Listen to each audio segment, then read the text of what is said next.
네, 안녕하세요. 오늘은 문법 요소 기출문제를 가지고 설명을 좀 해보려고 합니다. 자, 먼저 제가 블로그에 올린 글을 토대로 해서 설명을 같이 해보겠는데, 뭐 요 문제에 대한 설명을 여기 이렇게 달아놓기는 했으니까 요거 읽어보셔도 되고요. 아니면 설명을 같이 들으셔도 될 것 같습니다. 자, 먼저 그 17번 문제 같은 경우는 기억 미음에 대한 설명 중에서 적절한 것을 고르는 문제인데 서술어의 자릿수에 대한 문제입니다. 서술어가 필요로 하는 문장 성분이 총 몇 개가 필요한지 그걸 찾는 문제인데 보통 한 자리 서술어는 주어를 필요로 하고 두 자리 서술어는 주어와 목적어 또는 주어와 보어 또는 뭐 주어와 필수 부사어 이렇게 두 가지를 필요로 하는 문장이 있고요. 또 세 번째 세 자리 서술어 같은 경우는 주어와 목적어 그리고 필수 부사어 이렇게 세 가지를 필요로 하는 서술어가 있는데 자, 일단 여기 예문에 나와 있는 기억을 보시면 그는 크게 손해를 보았다라고 하는 문장은 몇 자리 서술어일까요? 그는 주어가 필요하겠고 손해를 이라고 하는 목적어를 필요로 하는 두 자리 서술어입니다. 그 다음에 니은 같은 경우 우리는 그의 행동을 실수로 보았다. 자, 이것도 역시 주어가 우리는 보았다. 무엇을? 행동을 보았다. 자, 근데 우리는 행동을 보았다라고 하는 문장은 어딘가 뭐가 하나 빠진 것 같은데 요거 표준국어 대사전을 한번 참고해서 보시겠습니다. 제가 먼저 여기다 이렇게 찾아 놓은 게 있는데 자, 보다라는 그 동사를 이렇게 쭉 읽어 내려가다 보면 음, 자, 여기 3번에 보시면 무엇 무엇을 무엇 무엇으로라고 하는 게 나와 있죠. 그래서 주어뿐만 아니라 목적어와 부사어까지 필요로 하는 그 서술어가 바로 보다. 그래서 행동을 실수로 보다. 누군가 주어가 생략됐겠죠. 그래서 주어와 목적어와 부사어를 필요로 하는 세 자리 서술어입니다. 자, 그래서 다시 원래 문제로 돌아가 보면 그래서 요 니은은 세 자리 서술어라고 봐야 되겠죠. 그래서 1번 같은 경우도 뭐 1번을 보시면 여기 두 자리 서술어라고 되어 있는데 여기는 세 자리 서술어죠. 문제에서 여기 있네요. 세 자리 서술어라고 되어 있는데 여기는 두 자리 서술어가 맞을 것이고 그 다음에 2번에 두 자리 서술어는 세 자리 서술어라고 해야 맞습니다. 그 다음 디귿 같은 경우 우리는 차렷 자세로 섰다. 자, 이것은 주어만 필요로 하는 한 자리 서술어라고 하면 되겠고 그 다음에 리을에 있는 섰다 같은 경우는 나는 그와 반대 입장에 섰다. 자, 요것은 정답이 4번이 되는 거죠.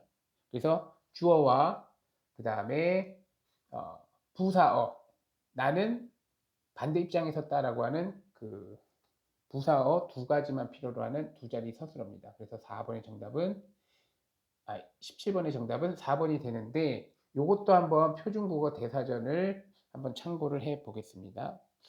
그러면 요거는 이제 보다가 아니라 서다라는 단어로 한번 검색을 해 보겠습니다.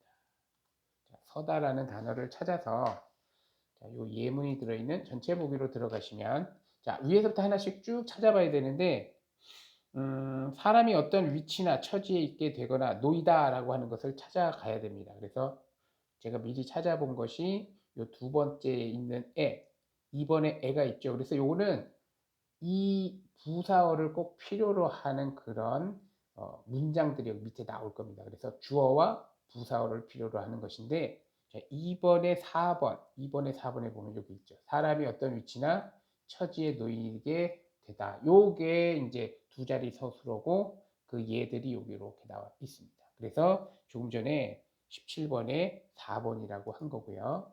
자, 다시 원래 문장으로 돌아가시면 문제로 돌아가면 5번 같은 경우 주어와 목적어와 관형어를 필수적으로 요구하는 세 자리 서술어다. 자, 여기는 사실 관형어가 없어도 5번에서 나는 보증을 섰다.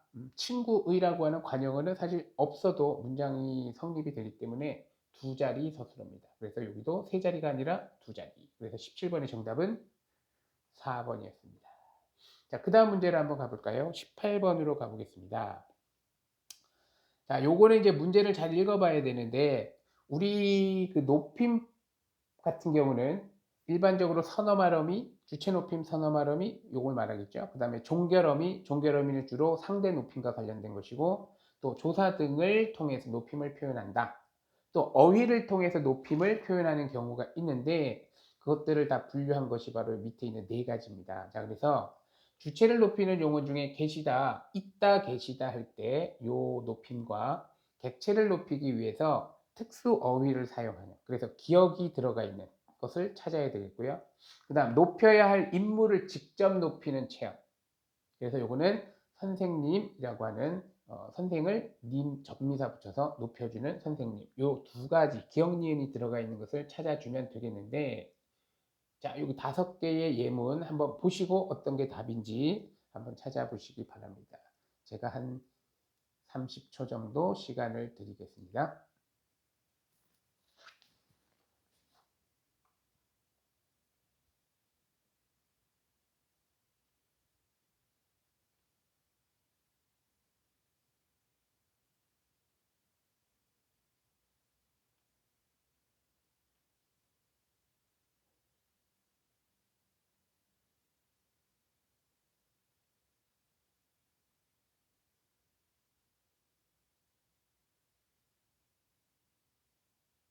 자, 요 18번의 정답은 몇 번일까요?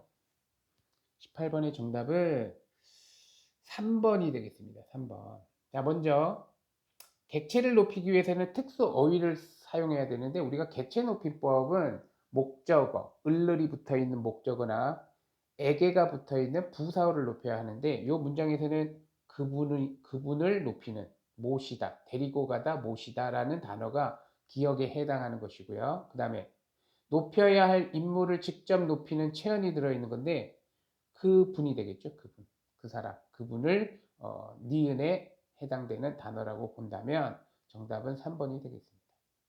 자, 나머지들은 어디 볼까요?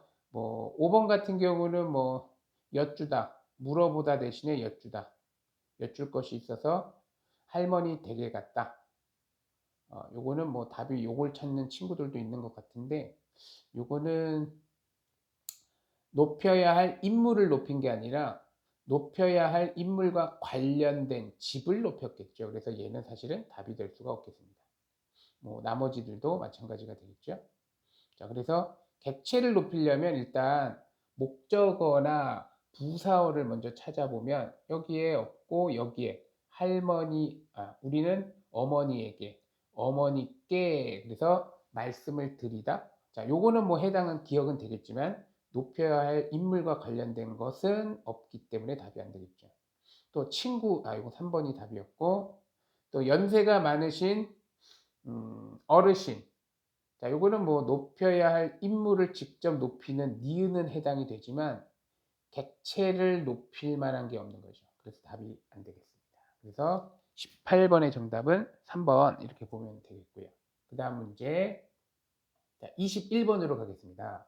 자, 요 문장 하나를 문장 성분으로 쭉 나열을 한다면 요 암이라는 것은 독립어가 되겠죠. 독립성분. 그리고 나는 주어, 내 삶을 할 때 이 내는 뒤에 삶을 꾸며주기 때문에 관형어가 되겠습니다. 또 목적격 조사가 붙어 있는 목적어, 꼭 만들겠다 서술어를 꾸며주는 부사어, 관형격 조사 의가 붙어 있는 하나의는 뒤에 랩을 꾸며주겠죠. 그래서 관형어.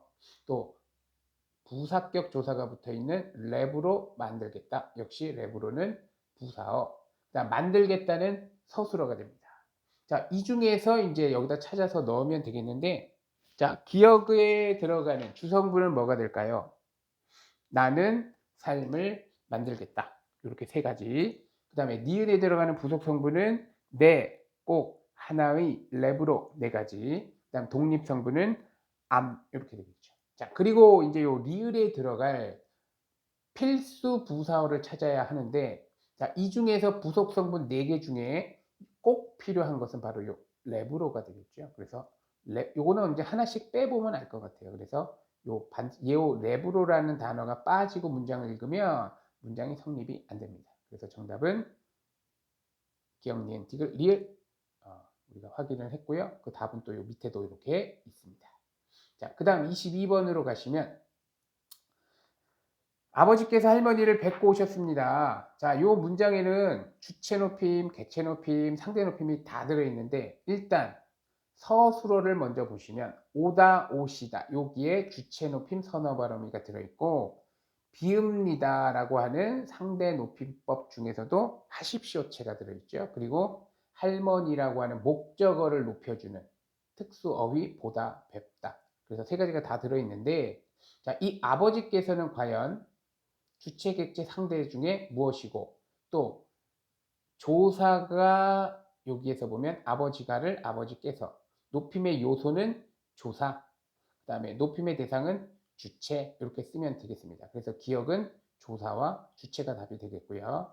그 다음에 니은에서 뵙고는 이게 특수어휘겠죠. 그래서 특수어휘 그리고 높임의 대상은 객체 그 다음 디귿 같은 경우 이제 두 가지를 써야 되겠죠. 그래서 선어말어미라고 하는 어말어미 앞에 오는 선어말어미 시와 그 다음에 어말어미에 해당하는 상대 높임법. 그래서 여기는 디귿에는 두 개가 들어갑니다. 그래서 디귿에다가는 선어말어미, 어말어미 이렇게 두 개를 찾으시고 그 다음에 높임 대상에서는 주체와 상대 이렇게 답을 쓰면 정답 처리가 되겠습니다. 요 밑에 있는 정답 확인하시면 되겠고요. 그 다음 24번으로 한번 가보면 자, 요런 문제가 가끔 나오는 것 같아요. 제가 봐도. 그래서 대응하는 능동문이 있느냐 없느냐 이걸 찾는 건데 일단 능동문과 대응하려면 능동피동이겠죠. 그래서 분명 5개의 예문 중에 사동과 주동, 그 사동 표현이 들어있는 것들은 일단 답에서 전부 다 빠질 겁니다. 그래서 일단 1, 2, 3, 4, 5 중에서 사동문이 뭐가 있는지를 한번 찾아보면 자, 이것도 한번 답을 한번 찾아볼까요? 일단 30초 정도 시간을 드리겠습니다.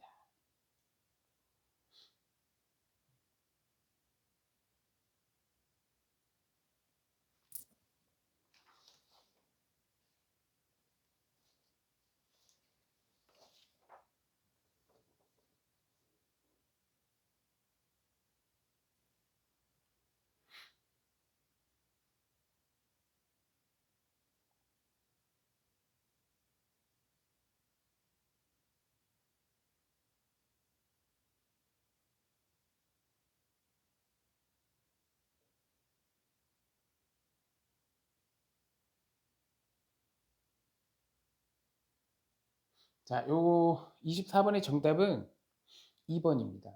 자, 2번이 어떤 건가 볼까요? 자, 기억은 능동문이 있어야 되겠다. 그러면 능동문으로 만들려면 그 피동전미사를 제거를 해보면 뜯겼다에 기가 들어간 거죠. 그래서 기를 빼내면 뜯었다, 뜯었다. 주어를 누군가로 한다면 누군가가 자물쇠를 뜯었다. 이렇게 바꿀 수가 있겠습니다. 자, 그리고 두 번째, 풀렸다에는 풀다, 풀리다. 그래서 리를 빼면 풀었다가 되겠죠. 풀었다, 많이 풀었다. 날씨를 풀었다? 이상하죠? 문장이. 그래서 얘는 주로 날씨와 관련된 것들이 대체로 보면 대응되는 것이 없는 그런 예문으로 많이 등장을 합니다. 그래서 정답은 2번이 되겠고요.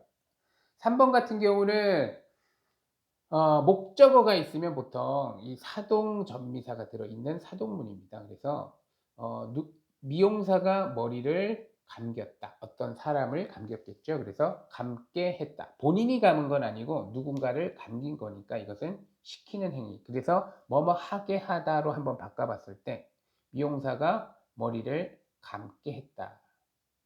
자, 이것도 하나의 사동이 되겠습니다. 그래서 일단 3번은 답이 될 수가 없고요. 1번 같은 경우는 이 두 개의 예문이 바뀌었을 겁니다. 이거 제가 한번 해봤는데 니은에 있는 예문이 위로 올라가고 위에 있는 예문 기억이 밑으로 내려오면 이렇게 순서를 두 개를 바꾸면 이것도 답이 될 수 있는데 어쨌든 1번은 답이 될 수가 없고요. 그 다음에 뭐 4번 같은 경우도 막혔다, 막았다, 코를 막았다. 감기 때문에 코를 막았다? 이상하죠, 이것도? 그래서 대응되는 것이 있어야 하는데 이것도 어쨌든 대응되는 문장을 만들 수가 없어서 답이 될 수가 없습니다. 자, 그 다음에 25번으로 가보겠습니다. 자, 25번의 정답은 몇 번일까요? 이것도 한번 풀어보시면 좋을 것 같습니다. 이것도 시간은 제가 한 30초 정도 드리도록 하겠습니다. 적절하지 않은 걸 찾는 문제입니다.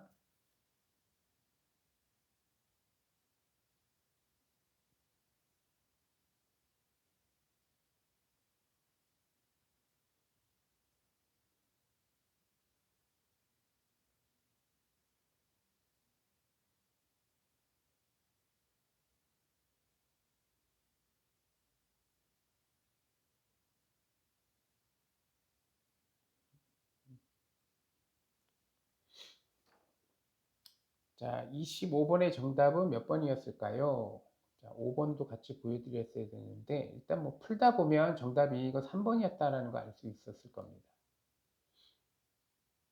자, 3번이 왜 정답인가 한번 볼까요? 니은에서 봄 햇살이 얼음을 녹다, 녹이다. 아, 이거 사동이죠. 그래서 뭐뭐 하게 하다가 붙을 수 있다라고 했으니까 한번 해보면 봄 햇살이 얼음을 녹게 했다. 아, 요거는 맞는 것 같고. 그 다음에 리을에 붙지 못한다. 리을에 한번 볼까요? 국어 선생님이 국어 시간에 윤호에게 책을 읽혔다, 읽게 했다.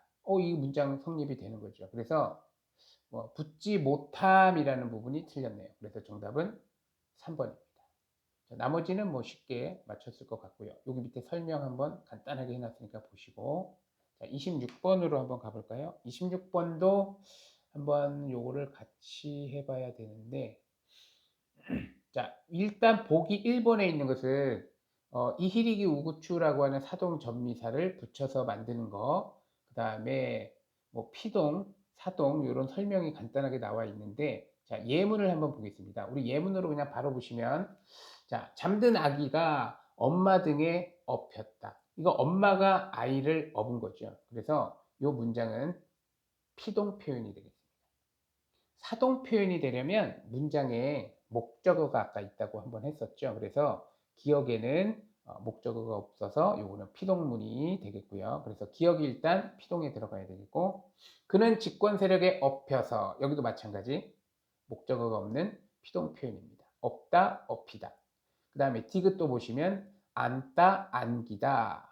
그래서 누구를이 아니라 목적어가 없어서 역시 디귿도 피동. 그 다음에 리을 같은 경우는 우리가 그 이번 시합에서 상대팀에게 큰 손해를 안겼다. 이때 손해를 이라고 하는 목적어가 들어 있습니다. 그래서 요 리을은 사동이 되는 거죠. 그래서 리을이 사동 쪽에 가 있는 것을 찾는다면 일단 3번, 4번, 5번 중에 답이 되겠습니다. 그 다음에 미음도 보시면 그는 나에게 자랑스레 상장을 보다 보이다. 그래서 상장을 이라고 하는 목적어가 있는 미음도 사동사로 간다면 정답은 그냥 4번이 되는 거죠. 보통 이 보이다라는 단어가 헷갈릴 수 있는데 내 눈에 보이는 것은 저 사물이 나에게 와서 보이는 거고, 또 내가 가지고 있는 것을 남들에게 보일 때는 내가 가진 것에서 남들에게 쪽으로 가는 거니까 보통 어떤 의미가 확산의 의미, 그러니까 나로부터 외부로 나가는 개념이라면 사동, 그 다음에 나에게로 오는 쪽 개념이면 피동, 이렇게 봐도 될 것 같습니다. 물론 이제 뭐 목적어가 있느냐 없느냐 이걸로도 따지지만, 그리고 특히 아이들이 그 사동 그러면 그냥 뭔가를 시켜야만 하는 걸로만 이해를 하는데 그렇지 않다는 거 잘 이해하시고 문제를 풀어주면 되겠습니다. 자, 그 다음에 27번은 주관식 문제인데, 자, 요거 한번 읽어보시고 기억과 니은과 디귿에 뭐가 들어가는지 한번 답을 한번, 단답형 주관식입니다. 시간은 뭐 30초면 되겠죠?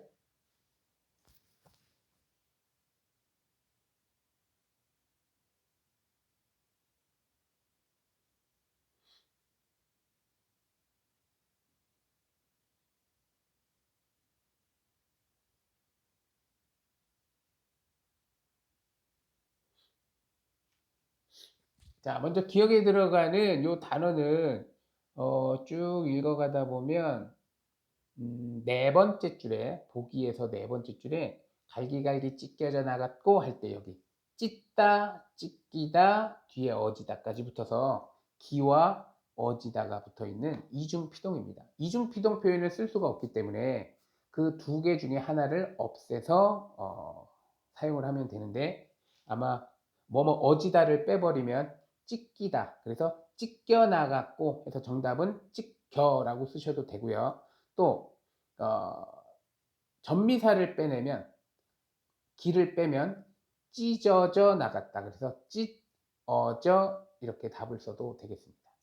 그 다음에 니은은 뭐가 될까요? 그래서 니은에 이제 그 답을 써주면 되겠죠. 둘 중에 하나를 써주시면 되고, 그 다음에 디귿 같은 경우는 간접 인용, 직접 인용 중에서 직접 인용과 관련된 조사는 뭐뭐라고가 있습니다. 그래서 디귿에는 라고가 들어갑니다. 그래서 밑에 답을 써놨는데 기억은 찢겨져, 찢겨져.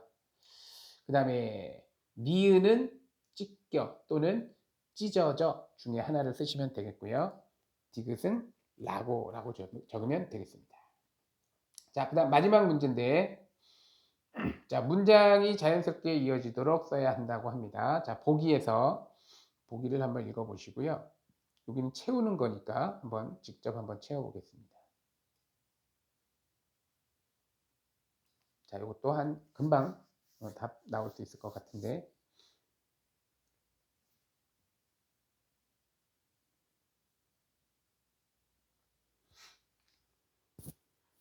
자, 기억 같은 경우는 우리가 통사적 사동문과 그 다음에 파생적 사동문이라는 게 있는데, 우리가 아마 파생어라는 거 배울 때 접사가 어근에 붙었을 때 우리는 그 단어를 파생어라고 하죠. 그래서 파생이라는 단어가 들어가면 접사와 관련이 있다. 그래서 기억은 파생적이라고 쓰시면 되겠고, 니은은 자, 전미사에 의한 사동 표현은 두 가지 표현이 다 가능합니다. 그래서 뭐뭐 하게 하다, 이것도 사용이 가능하고 이히리기 우구추를 집어넣어서 만들 수도 있는데, 특히 입히다 같은 경우 이 예문에서 선생님이 직접 아이에게 옷을 입혀주었다의 의미도 있지만 입게 만든 부분도 분명히 있겠죠. 그래서 여기 답을 쓸 때는 간접의 의미가 명확하게 드러나야 하기 때문에, 자, 선생님이 아이에게 지시하여